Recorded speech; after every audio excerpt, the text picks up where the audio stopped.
వక్రతుండ మహాకాయ సూర్యకోటి సమప్రభా నిర్విఘ్నం కురు మే దేవా సర్వకార్యేషు సర్వదా.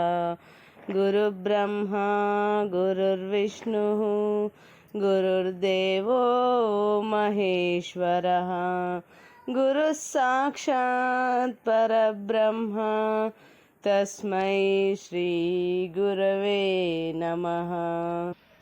ఓం ద్రాం దత్తాత్రేయాయ నమః. శ్రీ గురుదత్త జయ గురుదత్త. శ్రీ దత్త కథా సుధారణము. ఓం శ్రీ గురుదేవ దత్త. 4వ రోజు పారాయణం. గురు హృదయము.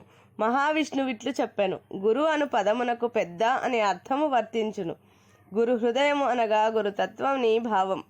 ఎవరికైనాను తెలియని విషయమును తెలుపువాడు గురువే. లౌకిక విషయములు తాత్కాలిక హితమును బోధించువాడు గురువే. ధర్మశాస్త్రములను విడమరిచి ఆచరణ యోగ్యముగా చెప్పి చేయించు గురువు అంతకన్నా మిన్న. వేద విద్యను సాంగోపాంగముగా బోధించి వాని ఎందలి అర్థమును వివరించువాడు అతని కంటే శ్రేష్ఠుడు. నా యొక్క యథార్థ స్థితిని తెలుపగలవాడు గొప్ప గురువు.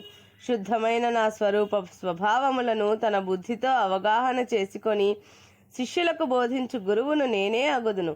అటువంటి వాని మాటలు అమృతతుల్యములు, సత్యవాక్కులు. అతని ఉపదేశములు పాప సంచయమును భస్మమనర్చును. అతని సేవ యజ్ఞ యాగాది సత్కర్మల కన్నను గొప్ప ఫలితమునిచ్చును. అతడే పరమగురువు. పరమగురువును పొందినవాడు అనేక జన్మల యందు చేసిన పుణ్యము పరిపక్వతకు వచ్చినదని భావించవలెను. పరమగురువును సేవించగలిగినచో శిష్యుని తనంత వాని చేయుటకై భ్రమరకీటక న్యాయమును అనుసరించి అనేక విధముల సంస్కరించి శుద్ధత్వమును పొందించును.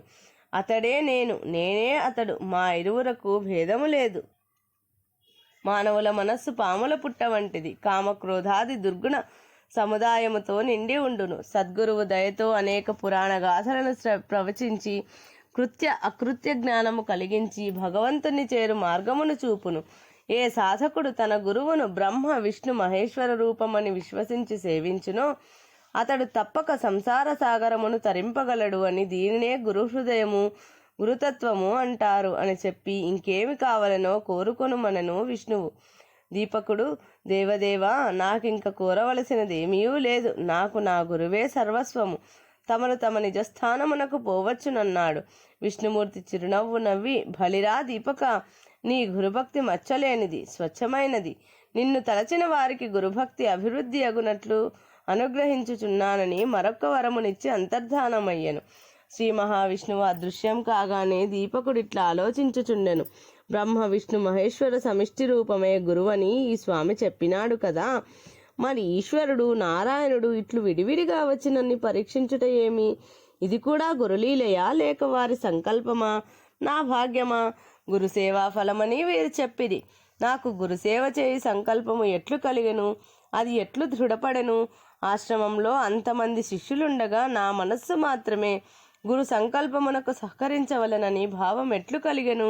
ఇప్పుడు నారాయణుడు చెప్పిన గురు హృదయము విన్న నాకు ఈ జరిగిన పరిణామక్రమం అంతకును సద్గురుని సంకల్పమే కారణము. నేను చేయగలుగుట అన్నది అవివేకమే అని యోచించుచు కుటీరములోనికి అన్యమనస్కంగా వచ్చి చూడగా గురుదేవులు, వత్సా, ఎవరితో మాట్లాడుచుంటివని ప్రశ్నించిరి. చూస్తూనే ఆశ్చర్యము, సంభ్రమము, సంతోషము ముప్పిరిగొనగా హర్ష పులకితాంతరంగుడై గురునకు సాష్టాంగపడెను. శిష్యుణ్ణి లేపి ఆలింగనము చేసుకొనగా శిష్యుడికి నోట మాట రాకుండెను. కొంతసేపటికి తెప్పరిల్లి, గురుదేవా, తమ అనుగ్రహము చేత విష్ణుదేవుని దర్శనము సంభాషణము లభించెను. నేను భాగ్యవంతుడను. తమరు ఇట్లు రోగమును అనుభవించుటయన్నది నన్ను అనుగ్రహించుటకే కాని తమరికి పాపకర్మానుభవం అన్నది ఎక్కడిది? విష్ణువు బోధించిన గురు హృదయం ఇప్పుడు నాకు అర్థమైనది. మీ దేహం ఇట్లు ఒక్క క్షణములో స్వస్థత చేకూరి దేదీప్యమానముగా వెలుగులీనుచున్నది. గురుదేవా, మీకు శతకోటి వందనములు. త్రిమూర్తి స్వరూపుడే గురువని నాకు అర్థమైనది. మీరే సృష్టి స్థితి లయ కారకులు. నాలోని భావాలన్నింటినీ సృష్టించి పోషించి నాలోని అజ్ఞానమును జ్ఞానాగ్ని యందు భస్మం చేయగల సమర్థులు తమరేనని తెలుసుకొంటిని. ఇది ఏ భ్రమరకీటక న్యాయమని విష్ణువు తెలిపెను అని పరవశంతో ఏదేదో మాట్లాడుచున్న శిష్యుణ్ణి చూచి గురువెంతో సంతోషంతో, నీ సేవ వలనను నీ సహృదయం వలననే నా రోగము మటుమాయమైనది. నీకేమి వరము కావలనో కోరుకోమనెను. గురుదేవా, నన్ను ఆశ్చర్యపరచు విషయమును విన్నవించెదను. గురువనగా ముగ్గురు మూర్తుల మూలస్వరూపము అనియు ముగ్గురి సమిష్టి రూపమనియు చెప్పినారు కదా. ఆ మూలమూర్తినే దత్తాత్రేయ నామమున పిలుచుచున్నారు. ఆ దివ్య పురుషునికిన్ని లోకంలోని గురువునకు గల సంబంధమును గూర్చి నాకు వివరంగా తెలుపగలరు. ఐహిక వాంఛలనేవి నాకేమీ లేవు. కావున నాకు ఈ విషయము బోధించగల సమర్థులు తమరేనని నమ్ముచున్నాను అనగా విని, శిష్య దీపక, జగత్తుకే కళ్యాణకారకమైన కోరిక కోరినావు.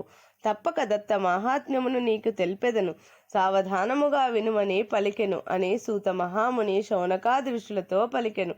ప్రథమాధ్యాయము సంపూర్ణం. ఇది శ్రీ దత్త కథా సుధారణము 4వ రోజు పారాయణము సంపూర్ణం.